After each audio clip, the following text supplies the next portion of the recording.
Hello students, welcome back to lecture on light reflection and refraction. This is my 9th lecture. In this lecture, I am going to cover image formation by lenses with ray diagrams. Okay, ray diagrams are actually not new to you. You have already done ray diagrams in your mirrors, So here we are doing further lenses, that's all. That is the difference. Here also in case of convex lens, we have 6 cases, and in case of concave lens, we have 2 cases. So you can take pencil and paper, draw along with me so that you will understand it better. Okay.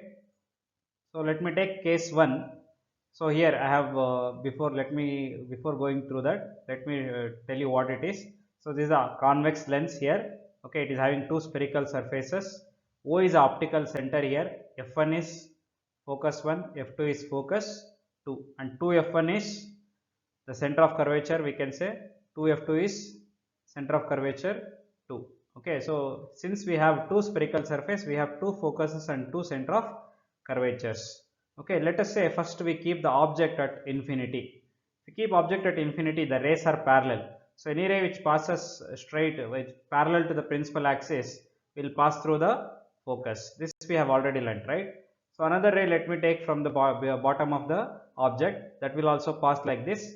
So where these two lines will meet, that is meeting at a point called F2. So that is called focus. There the image is formed. So we cannot see the image, that is a point size image, highly diminished image. So if you see the nature, so if I keep the object at infinity, the position of the image will be at F2, that is focus 2. The size of the image is highly diminished and nature of the image is real and inverted.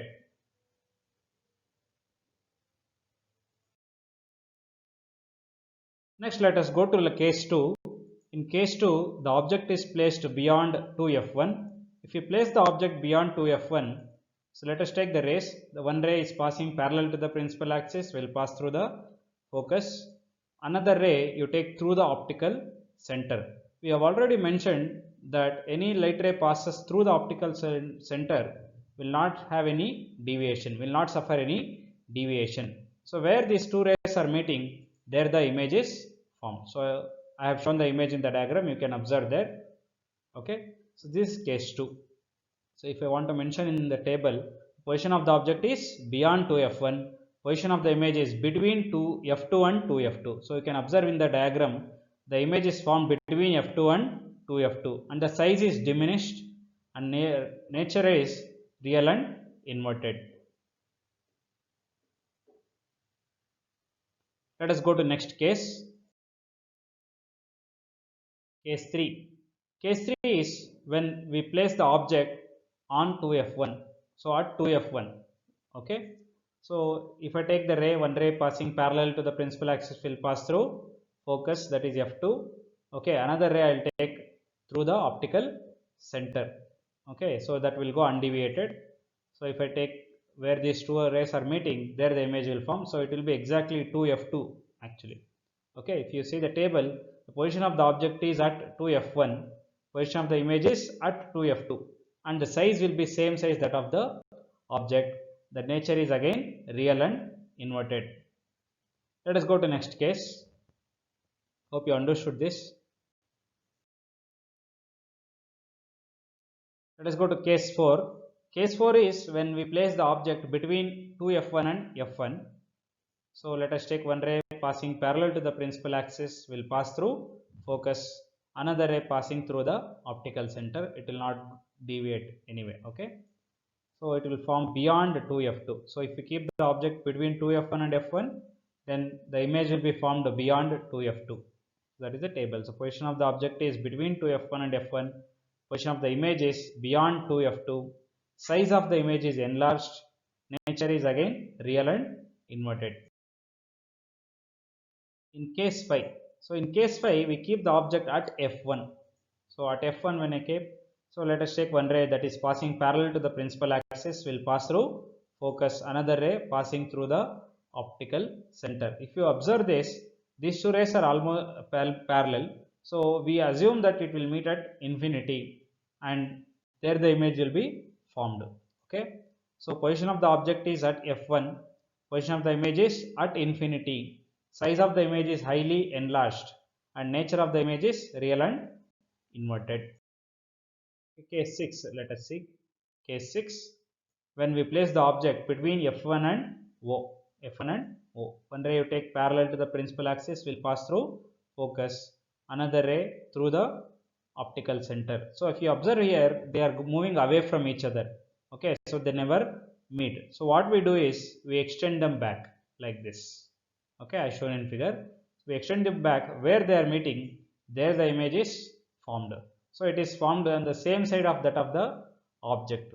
Okay.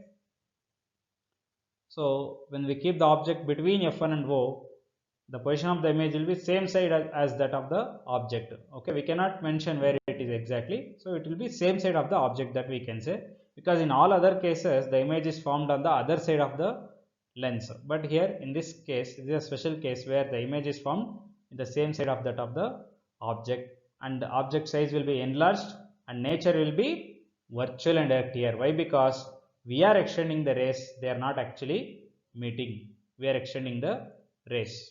Correct? So in this sixth case, we find virtual and erect image. So this is all about convex lens image formation, all the 6 cases. In 5 cases, it will form real and inverted image, and in the 6th case, it will form virtual and erect image. So same thing we could see even in concave mirror. Okay, concave mirror, all 6 cases are there. Same way it is convex lens, 6 cases. Okay, so you have to remember properly, you should not confuse. Both are not concave. In concave mirror we find 6 cases. In convex lens we find 6 cases. Okay, next let us see concave lens. So image formation by concave lens. So here we have only 2 cases. The case 1 is when we keep the object at infinity. So first ray, it is passing parallel to the principal axis, will diverge and go such that if we extend it back, it will meet at a point called F1. So this I have already taught you. Okay, another ray I am taking from bottom. So I am extending them back. I am extending back. So it is forming the image at F1. So if I see the table, position of the object is at infinity. Position of the image is at F1. Position of the image is at F1. It is a point size highly diminished image. So we cannot see here. I cannot show you. And the nature is virtual and erect, because we are extending the rays, they are not actually meeting. Let us go to next case. Case 2 is when we keep the object anywhere between O and infinity. Okay, whether we keep it as 2F1, F1, or between F1 and 2F1, or between F1 and O, wherever we keep, anywhere between O, that is optical center, and infinity, the image will be formed between F1 and O, that I will show you. So first ray is passing parallel to the principal axis, will diverge as shown in figure. So we have to extend it back. So another ray I have taken, that is passing through the optical center, that will go undeviated. So where these 2 rays are meeting, there the image is formed. So image I have shown you in the figure. So image is diminished here, not highly diminished but diminished. Okay, anywhere between O and infinity, if we keep the object, that is position of the object, then the position of the image will be between F1 and O. Size of the image will be diminished. Nature of the image is virtual and erect. Okay, that's it for this lecture. Okay, so one thing you have to keep in mind, whenever you are drawing a ray diagram, you have to keep the measurements properly. So F1 is, if suppose 3 cm, then 2F2 should be 6 cm. F2 is 3 cm, 2F2 should be 6 cm, like that. So you have to keep the proper measurements and draw the ray diagrams, then you will get the cases perfectly. Okay, so if you did not get first time, you do it, try and do it again and again, you will get it definitely.